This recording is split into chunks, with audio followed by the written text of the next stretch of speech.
Your water has already failed you once. You just didn't know it. Think about the last time a pipe burst in your street, or a boil water notice quietly appeared on your council's website at midnight.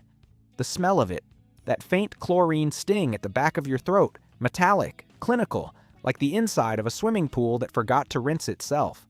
That smell isn't safety. That smell is the system masking something it can't fully remove. The United States Environmental Protection Agency acknowledges that over 90 contaminants are regulated in public drinking water, which means dozens more are not. One significant infrastructure event, one prolonged power outage, one contaminated source upstream, and the chemistry holding your tap water together dissolves faster than the plastic bottle you're reaching for. Millions of people in the developed world carry a silent assumption that clean water is permanent. It isn't. Indeed, it's maintained. And the moment the maintenance stops, you are standing at the edge of a ditch holding a cup, trying to decide whether to drink. There is a solution to this. It was designed under the pressure of total war, and it requires no chemicals, no electricity, and no dependency on anyone but yourself. The system most people trust for emergency water is one of two things: chemical tablets or commercial filter cartridges. Both have the same structural weakness. Iodine tablets and chlorine tablets work by dosing the water with a substance that kills pathogens. But they leave residue. They degrade in heat, they expire, and they do nothing against heavy metals, sediment, or chemical runoff. You are trading one contamination problem for a milder one. Commercial cartridge filters, the ones in the sleek housings with the brand names, rely on activated carbon blocks and hollow fiber membranes. A quality cartridge lasts between 1,000 and 3,000 liters before the filtration capacity degrades. After that, you need a replacement. In a grid-down scenario lasting more than a few weeks, where do you source that replacement? The modern emergency water market sold you a product with a subscription model hidden inside it. That is not a solution. That is a dependency wearing a different label. During the Second World War, British civil defense planners faced a problem that had no elegant answer. How do you guarantee safe drinking water for civilian populations when infrastructure is being bombed into rubble and chemical supply lines are severed? The answer they reached for wasn't new. It was old. Older than Britain itself.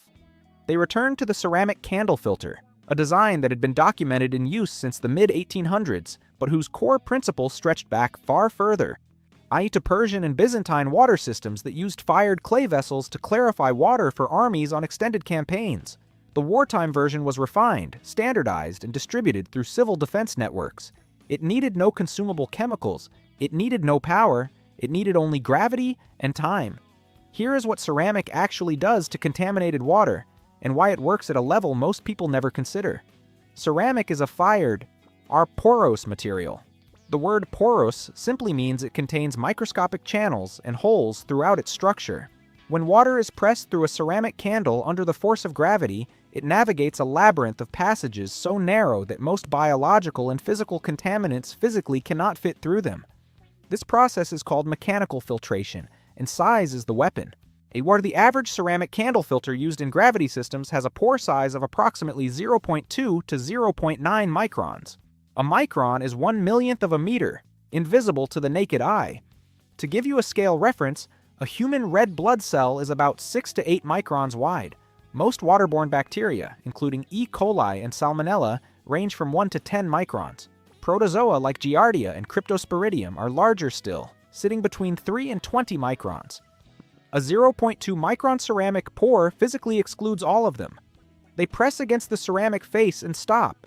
They do not pass. This is not chemistry. This is geometry. The water molecules at roughly 0.00027 microns slip through effortlessly. The pathogens do not. Think of the ceramic pore structure the way you think of sand and gravel render on the exterior wall of an old stone building. You can press your palm flat against the surface and feel the texture. Rough, granular, millions of tiny peaks and valleys. Air moves through that surface slowly. Moisture wicks into it, but a marble cannot pass through it no matter how hard you push. The ceramic filter works by the same principle. An intricate physical barrier where the passage is defined entirely by size, not by chemistry. The water is not altered. The contaminants are excluded. The physics are as old as fired earth. But mechanical exclusion is only half the story. The ceramic candle filters that were deployed in wartime civil defense networks and the modern equivalents still manufactured to the same principle today are impregnated with colloidal silver. Colloidal silver means silver particles suspended throughout the ceramic matrix at concentrations measured in parts per million. When bacteria come into contact with silver ions, something precise and irreversible happens. This is called the oligodynamic effect, from the Greek for small power with great effect. And it refers to the toxic impact of trace metal ions on living microorganisms. Silver ions disrupt the enzymatic processes that bacteria use to respire and replicate. They penetrate the bacterial cell wall, interfere with the proteins the organism uses to manage oxygen and energy, and cause cellular death within minutes of contact. The ceramic is the wall. The silver is the executioner waiting on the other side of it. Viruses, which are smaller than bacteria and could theoretically pass through some pore sizes, are addressed by this silver layer. The combination of mechanical exclusion and oligodynamic kill creates a two-stage defense that requires no chemical foul input from the user whatsoever. The World Health Organization recognizes silver as a valid water treatment agent. WWII-era and the EPA has approved silver-impregnated ceramic as a point-of-use treatment technology in developing world water programs. What you need to build a gravity-fed ceramic candle filter system is not complicated to source, and none of it requires specialized knowledge to assemble. The centerpiece is a silver-impregnated ceramic candle filter, the kind manufactured by companies producing biosand and gravity filter components for humanitarian field use. These candles are typically 25 to 30 centimeters in length, threaded at one end for mounting. You need 2 food-grade containers, one upper and one lower, with a combined holding capacity of at least 10 liters, capable of being stacked. Food-grade buckets with lids, purpose-made gravity filter housings, or repurposed stainless vessels all work. You need a drill with a step bit capable of creating a clean hole through the base of your upper container, rubber washer and mounting nut to seal the candle in place, and a spigot or tap fitted to the lower vessel for drawing clean water. Total component list, nothing more. Begin by drilling a hole centered in the base of your upper container, sized precisely to the threaded fitting on your ceramic candle, typically 12 to 14 millimeters in diameter. Thread the candle up through the hole from inside the container so the threaded end protrudes below the base. Seat the rubber washer against the base exterior, then hand tighten the locking nut. Do not over-torque. Ceramic is durable but not forgiving of lateral stress. Snug is correct, and firm is the limit. Next, prime the candle. A new ceramic filter must be flushed before first use. Submerge the candle completely in clean water for a minimum of 15 minutes, or hold it under a running tap and allow water to flow through the full body of the ceramic until the output runs clear. This saturates the pore structure and removes any residual kiln dust from manufacture. Set your upper container on a stable elevated surface, a shelf, a counter edge, a stacked block, with the lower collection vessel directly beneath the protruding candle tip. The vertical drop between the candle base and the lower vessel's water line is your pressure head, and a minimum of 30 centimeters will sustain adequate flow. Fill the upper vessel with source water. The first run is a verification run. Allow the upper vessel to drain completely into the lower and discard that first batch.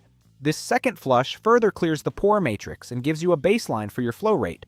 A clean, unblocked ceramic candle in a 10-liter gravity system will produce between 1 and 3 liters of filtered water per hour. Slower than a tap, faster than dehydration. If your output is significantly below 1 liter per hour, the candle face may have surface particulate loading and requires cleaning. Remove the candle. Scrub the exterior surface gently with a clean, non-soaped brush under running water and reinstall. Perform this maintenance clean every 2 to 4 weeks under regular use, or whenever flow rate drops noticeably. A properly maintained silver-impregnated ceramic candle has a functional life of 3 to 5 years with no chemical inputs required. The performance data behind ceramic filtration is not anecdotal. It is measured, published, and consistent. Independent laboratory testing of silver-impregnated ceramic candle filters has documented bacterial removal rates of 99.99% or greater. The industry shorthand for this is a 4-log reduction, meaning for every 10,000 bacteria in the source water, fewer than 1 pass through. Protozoan cyst removal sits at 99.9% to 100% for organisms of the relevant size range. The WHO's Household Water Treatment and Safe Storage Guidelines list ceramic filtration as one of 4 validated point-of-use technologies, and field data from deployment in sub-Saharan Africa, Southeast Asia, and post-disaster relief zones consistently shows diarrheal disease reduction rates of 40% to 70% in treated populations. These are not laboratory ideal conditions. These are conflict zones, flood zones, and infrastructure collapse events. The technology performs under exactly the conditions that motivated its wartime development. The cost comparison is stark and worth stating plainly. A quality silver-impregnated ceramic candle filter costs between $15 and $40 USD, depending on manufacturer and specification. A replacement activated carbon cartridge for a mid-range commercial gravity filter runs $25 to $60 and requires replacement every 1,000 to 3,000 liters. A pack of 50 water purification tablets costs between $8 and $15. Dye treating approximately 50 liters, meaning treating 3,000 liters costs $480 to $900 in tablets alone. The ceramic candle, over a 5-year functional life at 2 liters per day output, processes over 3,600 liters at a total material cost of under $40. No recurring purchase, no supply chain dependency, no chemical stockpile to manage. The cost per liter of clean water across the candle's lifespan rounds to less than 1 cent. This is not a theoretical method. During the 2010 Haiti earthquake response, DA ceramic filtration units were among the first point-of-use water technologies deployed by NGO field teams precisely because they required no fuel, no chemicals, and no technical maintenance beyond what an untrained user could perform after a 5-minute briefing. The Red Cross and UNICEF have both incorporated ceramic gravity filters into emergency water kits for populations where infrastructure has been destroyed and chemical supply lines are broken. The technology that British civil defense planners reached for under Luftwaffe bombardment in 1940 is the same technology humanitarian engineers reach for when modern infrastructure disappears today. Water infrastructure is the most quietly fragile system your life depends on. A single pump station failure, a contamination event upstream, a prolonged freeze.